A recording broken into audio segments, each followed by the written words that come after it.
Hey everyone, happy weekend. I wanted to go over a topic that I've kind of touched on at a high level here in the last couple months, which is the use of interlocking towers. And in the St. Louis line release video, I think I did a little bit of disservice in terms of making it seem like it didn't work. And then I went back and looked how I had the session set up, and it was looking just fine. So for those of you who've seen the St. Louis line release video from earlier this week, if you remember, we had a train come up here to the diamond at Haley Tower with a stop indication, and I seen kind of thrown off by it, and we went ahead and just went through the signal. And then I realized that as I was troubleshooting it after the session a couple days later, that it was because the diamond was actually lined for a southbound move on CSX. So it was working just like it should have been. And so what we're going to do is we're going to just take a few minutes and go over interlocking towers, how they work, and some things I've picked up. There may be follow-ups, just depending if I come up with any other big kind of aha moments on some other routes that I'm working with them on. But in the base session that I've released, I did not have the interlocking tower just because I was afraid of people having issues with it and then you not being able to use the session. So this is a kind of standalone session I have here. We've put the interlocking tower behind the backdrop, so it's right here. Which is the Crocombe Heathfield signal box is the name of the asset. And once you put it down, basically what it allows you to do is store a bunch of preset paths. That's paths. I'm having issues with my enunciation today. I apologize. Through the interlocking area. And the priority is given in case two trains happen to hit their approach signal at the same time. Priority is given on the routes, and you can handle that yourselves. They're actually pretty straightforward to set up, and I tried using the kind of Atlas controls here with some of the triggers, and the problem that I had was you had to set them kind of within a train length from the diamond or else the signal wouldn't hold.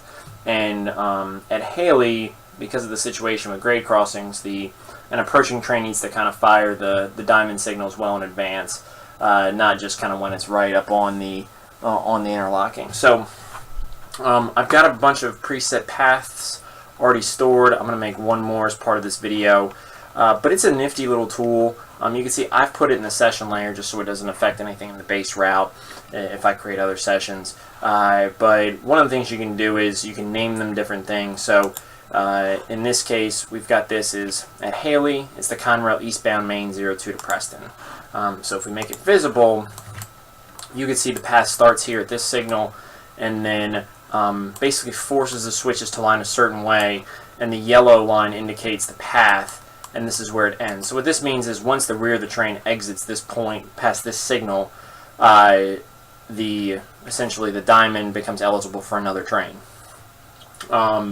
In an opposing move. So if you turn all of them on, it gets a little messy in terms of viewing all of them because they overlap each other and everything else. But there's a lot of nifty things in here. One of the things you can do once you have them set up is edit them.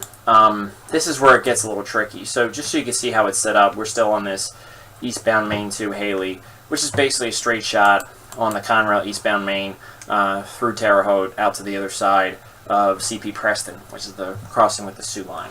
And what it labels as you kind of walk through is the different signals and points, which is basically signals and switches, or junctions as they're referred to in the game, and kind of how those are laid out in the order. And anything gray means it's reverse facing, which means in this case, and it kind of hovers that with back, so this is the other signal on this side of the path, which doesn't face movement, so that's just kind of notated here, which is nice to know. But you can set the direction of all the switches, and then if you want to make the path longer, you can extend it, and if you want to make some stuff, make it shorter, you can also do that with the end here function.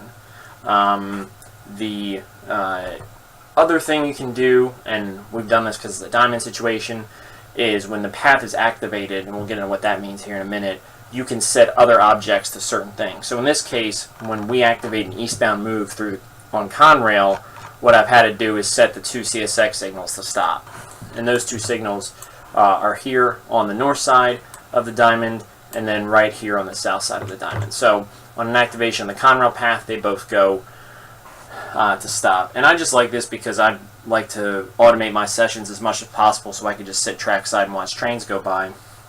And if you like doing everything manually, interlocking towers aren't for you, but this is something, if you want to sit trackside and have a lot of kind of realistic automation in a diamond type situation or complicated interlocking versus having to set a bunch of kind of via points and put a bunch of track marks down, which is very tedious.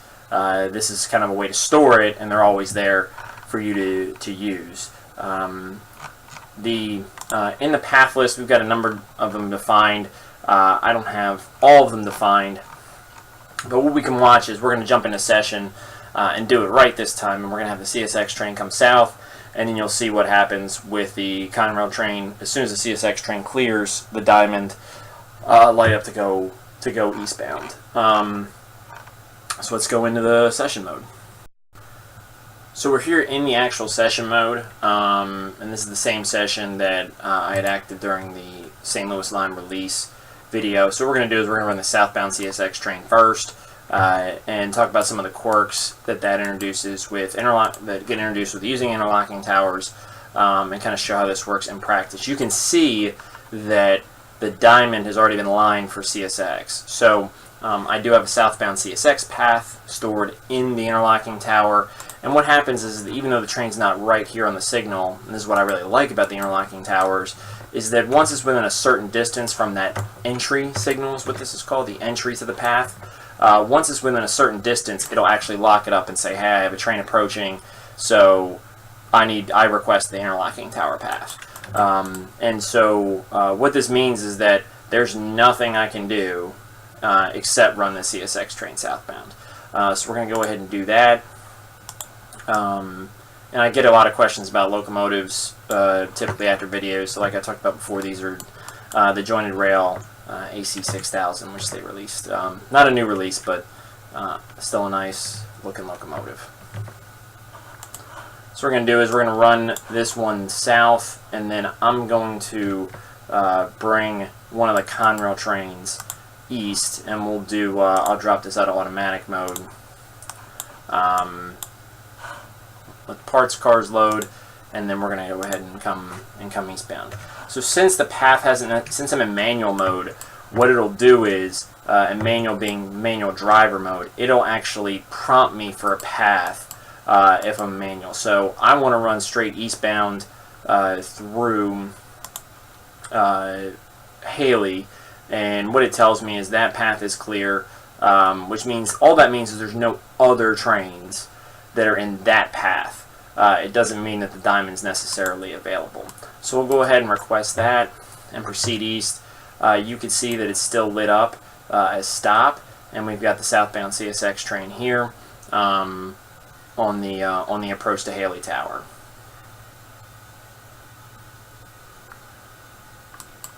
So what should happen here is that as soon as the CSX train passes the exit signal of the path, which is right here, this signal here, it should take a few seconds. The interlocking tower goes through its logic, and then we should get a clear indication here for the eastbound move on Conrail.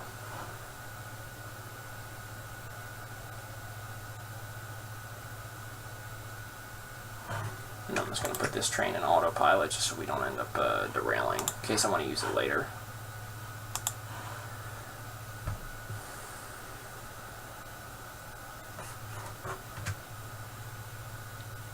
Like I said, I'm in manual control of the Conrail train right now. I've already selected my path. By right-clicking on the entry point, I think it's control right-click, I can change my path if I want. You can see now there's conflict in the diamond, and what should happen here in a few seconds, if I were to bring this back up, is you can see now it's cleared up. The CSX train has cleared up the diamond, and now the path shows clear, and I've got a positive indication through the diamond. And one of the things is that once you institute an interlocking tower, any object that's included as part of that in a path itself is only controllable through the interlocking tower. So you can't manually align any of the switches that are a part of that. and that's where it just becomes tedious if you like just kind of messing around and not having everything be fixed. If you get caught up in a session, as we did in the route overview video, it becomes a little difficult. And you can see we've got our clear indication there pop right before we hit the signal, and then it's a weird thing with the distances on the interlocking sphere. I can never kind of fully get the signal to pop until it's right on top of it for some reason. But you can see we're here clear through CP Preston, and then we've got a westbound coal train from the last video that's sort of headed west. And you can see this is fully, the westbound coal train has activated its own path and is clear on the westbound main.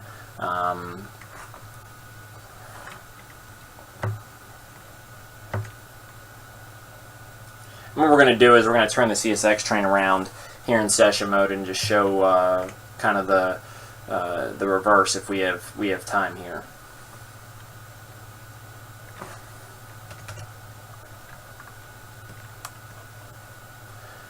I talked about this in the last video, and there were still some questions about it, but the auto parts cards are payware from Cloak Ghost, and I included, there were a couple questions about it, so if you check the comment section, there's a link to the page. I think they're $8, but they are a very nice asset. And what's going to happen here after this coal train clears up is all the signals will be red because there'll be no train movement, any more train movement planned through the interlocking, but all the signals will still be red because there's nothing approaching. I said what I'm going to do here is I'm going to reverse the CSX move and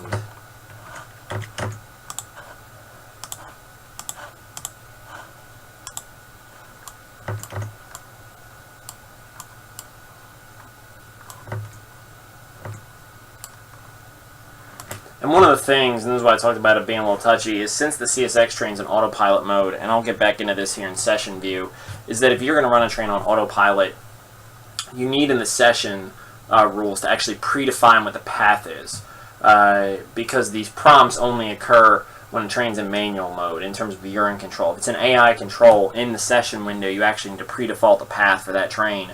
So when it approaches, the interlocking tower knows what to do since there's no prompt. So you can see this distance is increasing because that's that eastbound Conrail train going away from the diamond that's in that was in manual mode at the time.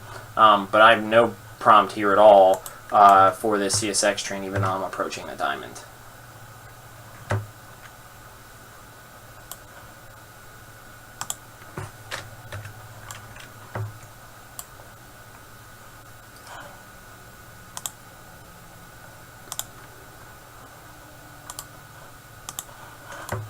I'm going to swap the drivers out here because we may just have some weird AI stuff going on.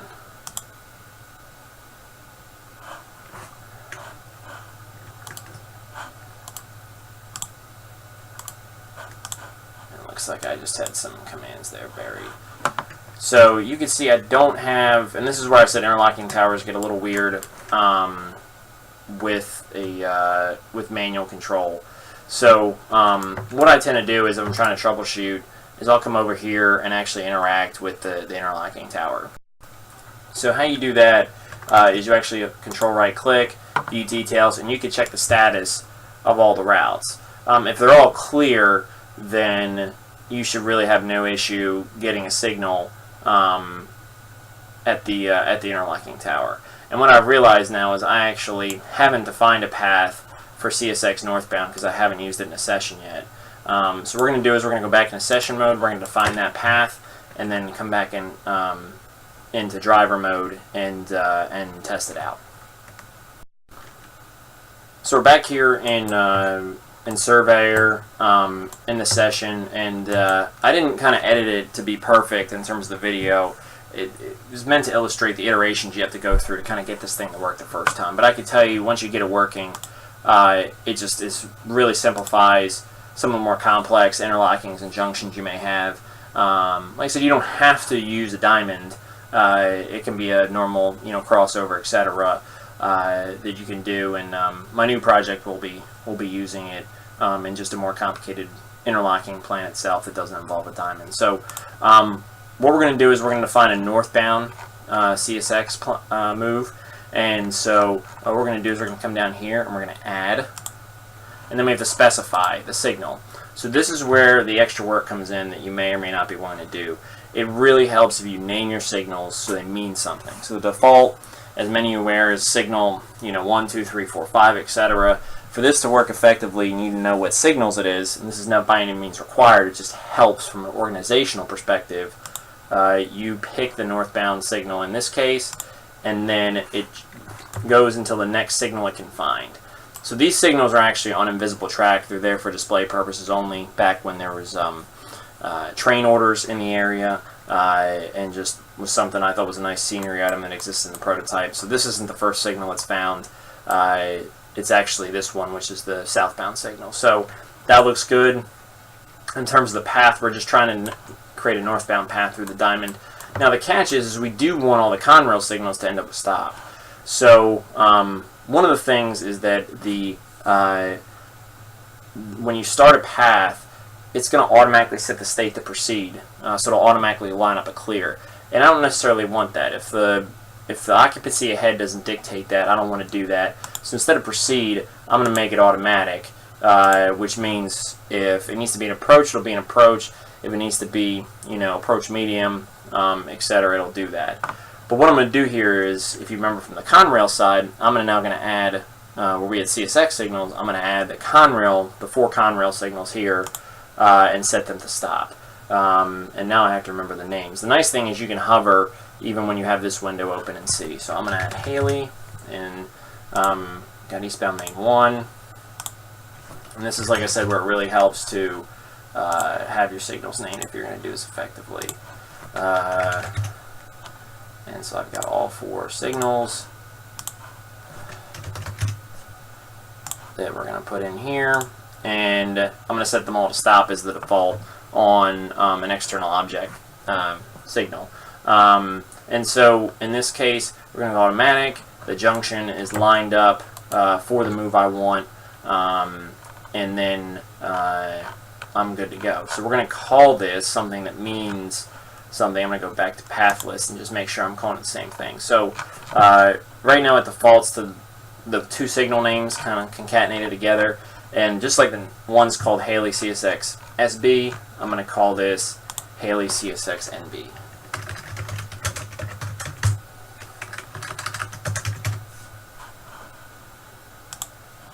And the priority is pretty low. I'm going to go ahead and move it up just 1 spot. Not that it really matters because I'm not going to have a lot of conflicting moves on this particular side, but we got a northbound, and go ahead and save that in the session.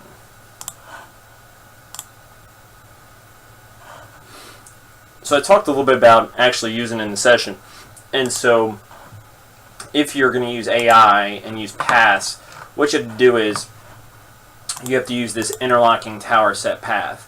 So you can see here for that CSX southbound move, I've gone ahead at the start of the session and assigned the path to AC 6000, etc., etc. And this lets it know, hey, when you see this locomotive, this train approaching this interlocking tower, this is the path it needs to be. And you can see I've preset it for a couple other moves in the session. You notice that the Conrail eastbound move isn't in here because I intend in the session to run that train in manual mode, and so there's no need to do that. But for anything outside of the first train, so there's no conflict, what I do is I set trigger rules, which I'll have to test to see if they're necessary or not and get back to everyone. But I've had some issues where the first train, these are supposed to move in priority order, so I shouldn't need the trigger rules. But what it works is basically when it sees a certain train, get a certain amount away from the diamond, it says, okay, well now you can have the path. So I guess we can try it right now and just kind of see how it looks. So what I'm going to do is I'm going to drag this out. Like I said, these are supposed to work down in priority order, and I may nest them just to see. But I'm going to leave this here because I may want to kind of redo it. And then this right now does nothing because there's nothing, no child rules with it. So we're going to go ahead and do this and save it.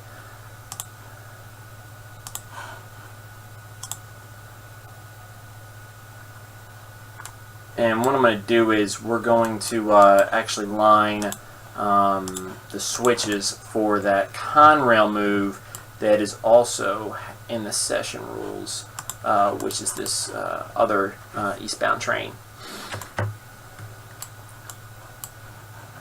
So always double check your switches and derails. So we'll see kind of here in session mode how it works out. And I'm going to run this at 4 times, so there won't be any commentary. Necessarily not a lot of commentary during this part, so here we go.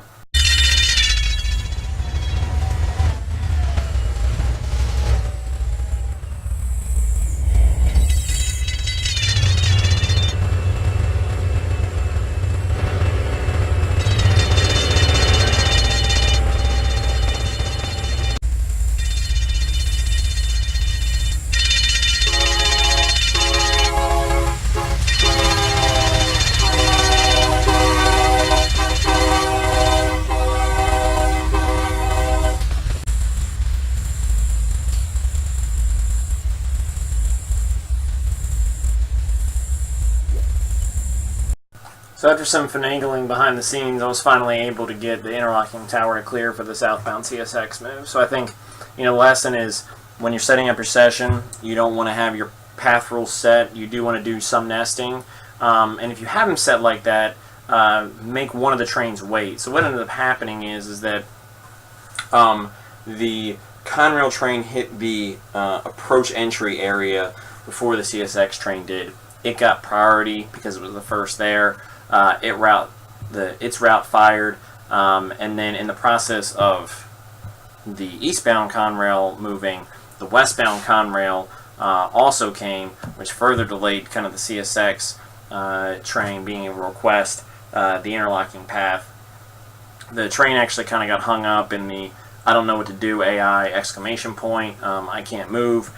And all I had to do was drop it out of autopilot and it worked fine. So what I'm probably going to do in my session, if I do end up setting it up where the CSX train is third to move, is put some type of wait timer on it before I start the autopilot portion. So what we're going to do real quick here is just make sure that it's clear in terms of the interlocking path is, and we're going to go ahead and reverse the CSX train and make sure that our new path is working. So you can see everything is clear, which is good. And then we're going to drop this out of autopilot because we are going to manually turn it back north.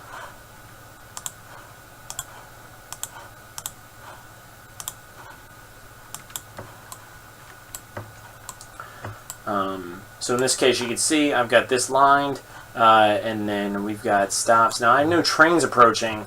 So to make sure the stops are working correctly, what I'm going to do is I'm going to, I've got this other Conrail train sitting back here, and I'm going to bring it out of autopilot and just kind of sneak it up to the path. So I'm going to choose the westbound. I'm actually going to choose the one that crosses over because I've got that other train stopped ahead working at Greencastle. So we've got main 2 to main 1 using the crossover at Preston. We're going to go ahead and fire that off, and then I should still see a stop indication here at the diamond. And I do.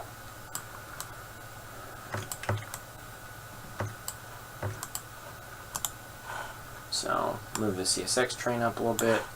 Just go ahead and put him in autopilot mode.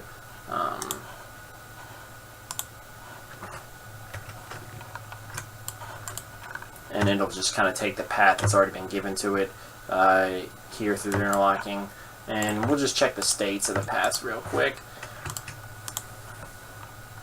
And you'll be able to see that here, the northbound one we just set up. You can always view it in the session if you want. This one is currently active. And then what should happen is once the CSX train clears here north of this signal here on the north side of the diamond, it'll go through its processing, and then you'll see the Conrail train should get a signal to head east here at Haley.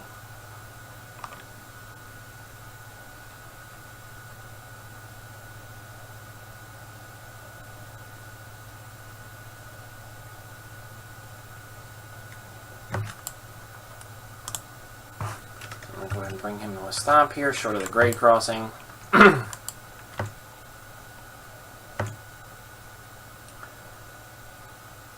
And we've already selected our path, you remember, and what should light up is a straight path through Haley, and then utilizing the crossovers. And you can see there's conflict because of the CSX train. Sometimes it does this where it prompts you again if you come to a stop and then start up, just wants to make sure that your path hasn't changed that you want to use. This only happens when you're actually in control of the train. So we should see this will refresh here in a second and say clear. Like I said, it's not immediate. It takes a few seconds for it to actually do it. And you can see we've cleared up. We're going to go main 1 to main 2. So the difference here is that I'm actually utilizing the crossovers. And like I said, I just prefer this to using, I used to use track mark vias, and they just became a big hassle on some big routes because trains may take some unintended paths to get there. And what this allows you to do is kind of predefine the pass through the interlockings without adverse routing outside of the area you're trying to affect. So we're going to go ahead, select our crossover path, and continue here towards the interlocking.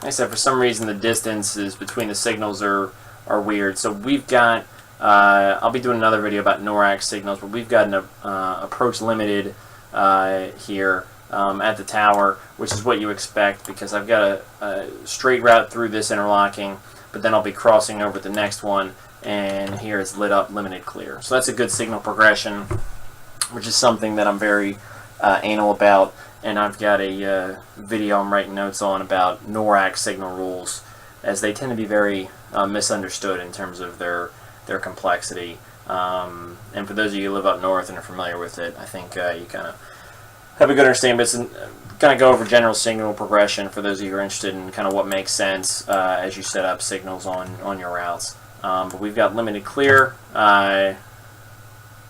which is maybe 40 miles an hour. These are big number 20 crossovers, and so they are intended for the ability to cross over pretty close to track speed.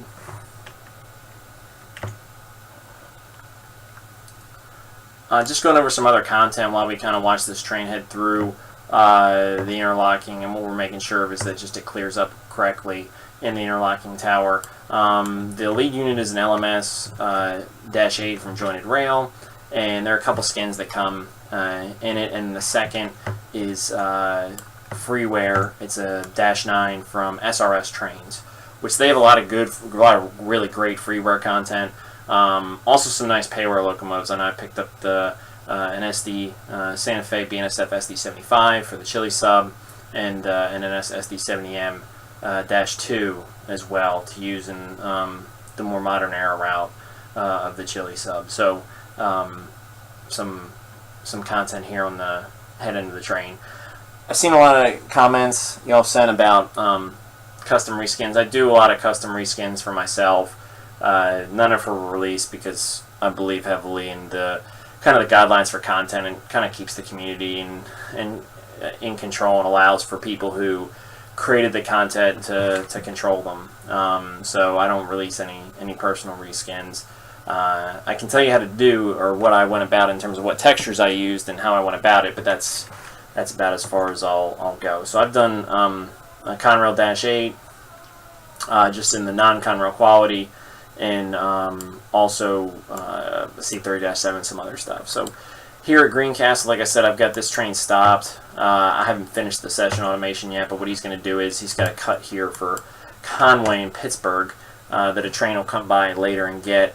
So he's actually going to pull forward and then shove back into one of the tracks here at Greencastle with the head 10 cars of the train.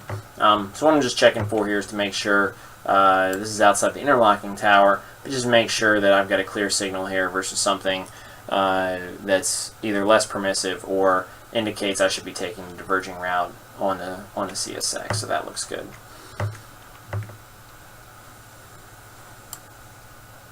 The topic of interlocking towers, like I said at the beginning, I feel like I gave it a raw deal. It made it seem really like either complicated or like it didn't work in the release video, and I just kind of want to give it a fair shake and walk through how they work. I know some of you had asked for, in the comment section, asked for kind of a high-level overview. So hope this is helpful. If you have any questions or want me to do some follow-up stuff on the topic, obviously let me know. And then, like I said, I'm currently working on a how-to understand or interpret NORAC signals and correct signal progression on a route. So hope everyone had a good weekend, and we'll see you soon.